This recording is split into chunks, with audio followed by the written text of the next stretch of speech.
série vidéo. C'est tout nouveau pour moi, tout nouveau pour Marie aussi. On fait cette première expérience, donc ne nous en voulez pas si on n'est pas au top du top. Mais en tout cas, le but de cette vidéo, c'est tout simplement de vous donner des clés, des astuces dans le domaine de la santé, du bien-être et de vous faire découvrir des acteurs ici locaux de la grande région du Luxembourg et de la grande région qui travaillent dans ce domaine. Et aujourd'hui, pour cette grande première, j'ai le grand plaisir d'accueillir, bonjour Marie, Marie Arnold. Donc en deux mots, je te présente Marie. Donc en deux mots, Marie est indépendante depuis plusieurs années. Elle a elle a suivi de nombreuses formations, elle s'est formée en Europe et par ailleurs, elle a un parcours atypique, c'est quelqu'un de très persévérant et donc elle va vous expliquer un petit peu plus en avant. La première question que j'aimerais te poser, Marie, c'est d'où te vient cette vocation et pourquoi tu as choisi ce métier. Voilà. Alors en fait, j'ai la chance d'avoir une mère qui est médecin et qui a un parcours aussi un peu atypique parce qu'elle est très très ouverte à d'autres médecines. Et après son internat, elle est partie faire beaucoup d'humanitaire, notamment en Inde, où elle a vu la puissance assez forte d'autres médecines parallèles et où la médecine de chez nous occidentale n'avait quand même rien à voir. Et donc je me suis lancée dans le bien-être parce que déjà le massage me parlait beaucoup. Et puis, je me suis rendu compte que c'était un outil qui pouvait toucher un grand nombre de publics, que ce soit le jeune hyperactif qui a besoin de s'apaiser, le patron ou l'employé qui est surmené psychologiquement ou physiquement, aux seniors et puis également aux sportifs de haut niveau ou le sportif lambda. Et pour moi, c'était quelque chose de... Et puis ça me parlait beaucoup parce que déjà jeune, je travaillais un petit peu, je faisais un peu de massage, j'essayais de soulager ma mère ou mon père qui a des petits soucis de dos. Et puis, je voulais pas m'arrêter qu'au massage, je voulais vraiment m'investir pour donner du sens à ce que je faisais, pour comprendre les mots des gens, pour essayer vraiment d'être la plus compétente possible. Et puis, en tant que personnel aussi, au niveau de ma culture, etc. Donc, je me suis lancée à la recherche d'une école où je pouvais trouver, je savais ce que je voulais. Et à force de rechercher, j'ai trouvé une école dans le sud de la France, à Toulouse, qui était tenue par deux kinés qui ont eux-mêmes été formés à Pékin. Je les ai rencontrés, c'était des gens passionnés et passionnants, et quelques mois après, je partais là-bas. Ouais, c'est quand même incroyable, hein. Donc issu d'un contexte avec une maman médecin très pragmatique qui se rend compte que eh bien, la médecine a ses limites, que évidemment cela ne fait pas tout et que tout ce qui va à côté, elle part en Inde, etc., elle te transmet ses valeurs. J'ai cru comprendre quand même, je voulais que tu nous partages, que donc dès ta plus jeune enfance, tu as toujours été orientée vers les personnes. Et l'envie d'aider, ouais. L'envie d'aider. Je ne peux pas vraiment expliquer. Alors avant, bon, rien à voir, mais j'étais jeune sapeur-pompier. Donc je me suis lancée, je sais pas, j'avais 12 ans, je crois. Je sais pas, j'avais cette envie d'aller sauver des gens, d'aller les aider. Voilà. Je sais pas pourquoi c'est comme ça. Après, je me suis rendu compte que la vue du sang, c'était pas possible. Donc j'ai vu table rase, j'ai arrêté ça. Mais en reparlant de la médecine douce, ma mère qui est acupuncteur, comme je l'ai dit tout à l'heure, je suis toujours fascinée de savoir qu'en travaillant une partie précise du corps, on va rentrer en interaction avec un organe précis. C'est ça. C'est quand même fabuleux. Tout à fait. Donc, je me suis lancée dedans parce que j'avais envie de comprendre ce qui se passait. Tout à fait. Ouais. Et donc, moi, j'ai eu le plaisir avant de démarrer cette interview, il fallait que je comprenne ce que tu fais. Et pour tout vous dire, nous avons eu une séance ce matin avec Marie. Et donc, au prime abord, je me suis dit, bon, allez, super, j'allais me faire masser, cool, ça va me faire du bien, ça va me détendre. Mais alors, pas du tout. Ce qui m'a déjà surpris, c'est la façon dont tu m'as regardée. Tu m'as analysée. De par ta posture, quand t'es arrivée, etc. De par ma posture, tu m'as tout de suite analysée. et tu as tout de suite identifié des axes justement pour travailler, pour me masser, parce que on parle de massage, mais on en discutait aussi encore ce matin. Le massage, donc c'est pas quand la corde elle est trop tirée. Les gens viennent souvent trop tard. Enfin, il n'y a jamais trop tard, mais c'est toujours bien de se faire plaisir, de se faire masser. Avant d'aller mal. Avant d'aller mal. Voilà. Ouais. Et le problème en Europe, c'est que les gens attendent toujours trop tard et généralement, ça prend plus de temps que prévu et les gens recherchent, pas un gourou, mais des solutions miracles. Voilà. Et bon, c'est un peu le problème actuel, mais bon, les gens avancent, donc oui. sont en pleine réflexion en ce moment et je trouve que c'est super bien. C'est super bien. Ouais. Parce que justement, donc tu me disais, on attend que la corde soit trop tendue et puis ensuite elle s'effiloche et elle casse. Et c'est là où évidemment le médecin va intervenir. Mais pour ne pas arriver à cette situation, il est donc important, comme on le disait, on a plusieurs aspects de la personnalité, de la nature humaine. Moi, je parlerai un petit peu plus tard de l'alimentation et de la nutrition, l'impact. Et évidemment, ça fait partie des 5 facteurs du vivant, c'est-à-dire l'être humain qui pense, l'être humain qui se protège, l'activité, le corps et l'esprit. Et donc, les mots, donc tout ce qu'on a emmagasiné comme expérience tout au long de... Les mots, oui, c'est très important de dire ça. Et tu me disais justement, ton corps traduit tes mots, M-A-U-X. Donc, et les mots aussi, c'est pour ça que c'était important que tu les écoutes. Et justement, on peut en parler tout à fait. Moi, je suis tout à fait disposée à partager mon expérience.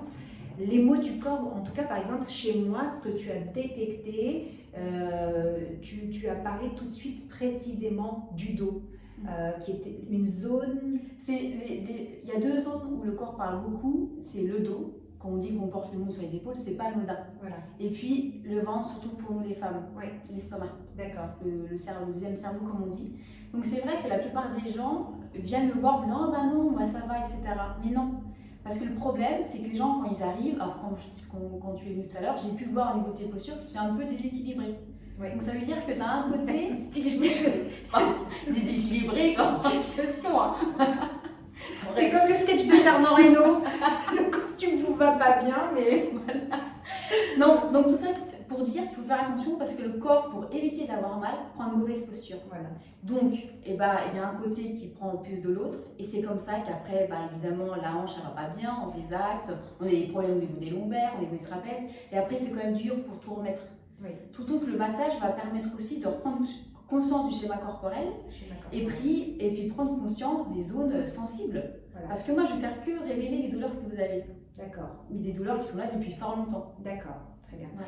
Et justement, ça m'a interpellée d'abord d'être sur cette table de massage qui est particulièrement confortable. Alors moi, je suis une adepte des massages, je fais des massages esthétiques en institut. Et là, j'étais assez interpellée, Marie, parce que les techniques, là, c'était pas des effleurages toujours dans le même sens, tu m'as pas appuyé, démis, etc. C'était comme des petites techniques minutieuses qui faisaient clic, clic, clic, des mouvements répétitifs des os. Pour trouver tes tensions. Ouais. Alors, donc, si je peux reparler un peu de mon cursus, en fait, s'arrêter que sur le massage, pour moi, personnellement, ça ne m'intéresse pas. Mais je pars souvent, maintenant depuis quelques années en Suisse, pour me perfectionner sur des techniques plus thérapeutiques. C'est ça. Pareil, pour encore comprendre au niveau des gens, qu'est-ce que je peux faire, etc. Et ce que je t'ai fait ce matin, j'ai beaucoup plus travaillé justement ta zone émotionnelle, tes trapèzes, etc. On a retravaillé un petit peu le rein, comme le sujet d'aujourd'hui, c'est l'eau. Et voilà, donc il y a beaucoup d'éléments au-delà du massage. Il y a l'eau et puis surtout la nourriture que tu parleras. Tu parles souvent, et ça c'est fondamental et ça je vois sur notre visage, la peau sèche, qu'on mange mal aussi, une déshydratation, etc. Et ça c'est des éléments mais fondamentaux. Oui, très bien. Et donc par rapport justement au massage de ce matin, comme je le dis, à chacun son massage. Alors, il y a des massages par rapport à la surcharge pondérale, par rapport au stress, par rapport à des problèmes de digestion, par rapport à l'insomnie, par rapport à des migraines. Et comment la personne, elle va choisir son massage? Comment ça fonctionne quand on vient te voir? Alors, c'est pareil. Moi, je me différencie des autres. j'ai une vraie philosophie de travail. C'est-à-dire que je me suis rendu compte que des protocoles, pour faire des protocoles, ça n'a pas de sens. Mais il en faut pour tout le monde, donc j'apprends aucun jugement. Moi, j'essaye de proposer que des séances qui sont sur mesure, par rapport à tes besoins, par rapport à tes envies aussi, parce que des fois, tu as envie de te faire masser, se faire un peu, voilà, travailler un peu les épaules, etc. S'il faut te préparer à une course à pied, on va retravailler vraiment les jambes. Mais c'est que des séances sur mesure, je ne sais pas à l'avance ce qu'on va faire, à part quand je te vois arriver un peu en déséquilibre. Donc là, on va retravailler les trapèzes. Mais voilà, pour moi, la meilleure technique. Si on part sur un protocole, je ne pourrais pas t'apporter la technique à l'instant T. Oui. Ça va te faire du bien, mais pour moi, ça ne sera pas compétent. Alors que si je mélange toutes mes connaissances pour t'apporter la meilleure technique à l'instant T, pour moi, c'est réussi. Et puis, il n'y a pas que ça.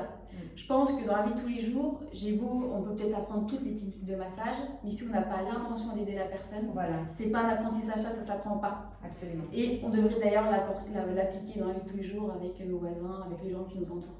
Absolument. Voilà, la réelle attention. Absolument. Et alors, donc, on parlait de sportifs. Il faut savoir, Marie m'a expliqué qu'elle a travaillé quelques années dans le domaine sportif. Et ça m'a aussi interpellée, Marie, justement. Donc, tu as travaillé, c'est pour un club de rugby. Un club de rugby à Gaillac, ouais. Voilà, donc, bon, bah, vous le voyez peut-être pas sur la vidéo, mais Marie est toute petite et toute menue, mais elle a de la poigne, elle a de la force. Et bon, donc, j'avais du mal carrément, donc ça dénote d'un caractère et puis aussi vraiment de cette envie de soigner, etc. Donc, de s'intéresser à des gens qui travaillent dans le milieu du sport. Dans le milieu du sport, voilà. Et le thème que j'ai abordé moi récemment, je parle de l'eau et de l'importance de l'hydratation, puisqu'on parle d'alimentation, puisqu'on parle d'alimentation santé, de performance, de précurseurs de santé. On n'a pas idée de l'importance de l'eau. Voilà. Il faut juste savoir une chose, c'est que 3% de déshydratation, et ça va très vite, 3% de déshydratation vont impacter donc ton énergie vitale, ton énergie intellectuelle, donc de moins 20%. Et tu me disais, toi, que quand tu travailles avec les sportifs, tu arrivais tout de suite à détecter un manque d'hydratation. Alors déjà, au niveau sportif, l'hydratation est essentielle, je vais même dire même vitale, lorsqu'on exerce une activité physique. S'il y a une déshydratation, ça va provoquer une baisse des capacités physiques. Donc quand on est sportif de haut niveau, c'est quand même pas terrible. Et puis ça va occasionner des problèmes de santé, comme par exemple les tendinites. Les tendinites, c'est une inflammation du tendon. Et c'est souvent lié à une perte d'eau, c'est-à-dire que l'eau va avoir un bienfait un peu lubrifiant, de par même pour les articulations. Donc c'est hyper important. Donc de manière générale, et en plus il faut savoir que pour un sportif, quand il transpire, il va perdre 80% d'eau. C'est ça, les minéraux. C'est énorme, c'est énorme. L'électrolyte, les minéraux, voilà. Etc. Et c'est pour ça qu'on pousse les gens à boire quand ils sont en sport, avant, pendant, après, et limite avant de se coucher. Il faut dégager les toxines au maximum. Et moi, tout à l'heure, comme tu parlais, on ressent au niveau des toxines, il y a une petite, alors c'est pas des courbatures, mais on sent des petites tensions. D'accord. Et qu'on fasse du sport ou qu'on fasse pas du sport d'ailleurs. D'accord. D'accord. Très intéressant. Merci beaucoup Marie. Pour terminer, j'aimerais que tu nous partages une citation donc, qui te parle et qui, quelque part, qui est en lien avec ta philosophie et avec ton activité. Alors j'ai une petite phrase qui me vient là. Je dirais, fais du bien à ton corps pour que ton âme aime y rester. Ah oui, voilà. Je pense que c'est un super mot pour terminer le mot de la fin. Merci beaucoup pour cette première interview. C'est moi qui te remercie. La première, j'espère, d'une grande série. Marie, si vous voulez la découvrir et la retrouver, si vous voulez plus d'informations, eh bien, contactez-moi en MP. C'est avec grand plaisir que je vous donnerai ses coordonnées. Alors, j'espère que cette première interview vous aura plu. Si cette interview vous a plu, eh bien, abonnez-vous sur la chaîne, partagez Et puis surtout, dans les commentaires, partagez, dites-moi quelles sont les thématiques que vous aimeriez que j'aborde, que ce soit au niveau de la nutrition, au niveau du bien-être. Voilà, partagez d'une problématique en particulier. Partagez, c'est avec plaisir que eh bien, je traiterai le sujet prochainement avec un ou une spécialiste. Encore un très grand merci, à toi, Corinne. Marie, pour t'être prêtée à l'exercice. N'éteignez pas votre téléphone, c'était une première expérience. Soyez cool, suivez-nous et à très bientôt. vite.